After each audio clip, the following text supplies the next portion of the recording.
পারে, তারপরে হচ্ছে কিডনিতে সমস্যা হইতে পারে, তারপরে আপনার ব্রেনের সমস্যা হইতে পারে, ব্রেন স্ট্রোকের সম্ভাবনা থাকে, হার্ট অ্যাটাকের সম্ভাবনা থাকে। এগুলি কি জন্য হইতেছে? আপনি মনে হয় শুকি বড়ি খাইতেছেন, সেই জন্য হচ্ছে। হ্যাঁ, বড়ি খান, ইনজেকশন নেন, হাতে কাঠি নেন, সবগুলা থেকে একই রকম জিনিস বের হয়, একই রকম হরমোন বের হয়, ঠিক আছে? তো এইসব আপনাকে নেওয়া যাবে না। আপনাকে যেটা করতে হবে, আপনি জ্বরের মুখে হয়তো বা একটা কাঠি ব্যবহার করতে পারবেন। হ্যাঁ, এটা আপনি নিয়ে দেখতে পারেন, এতে আপনার মেলামেশায় কোনো সমস্যা হবে না।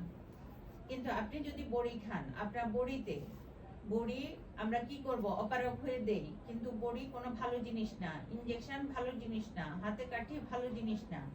হ্যাঁ, কিন্তু পরপর প্রতি মাসেই তো আপনি আবার বাচ্চা নিতে পারবেন না। তো বড়িতে কি হয়, হার্টের সমস্যা করে। হ্যাঁ, বড়ি খাইলে এরকম টানা যদি আপনি বড়ি খান, তাহলে হচ্ছে হার্টের সমস্যা হবে, ব্রেনের সমস্যা হইতে পারে, অ্যাম্বুলিজমের সমস্যা হয় এগুলির জন্য। তো সবকিছু বুঝতে হবে না।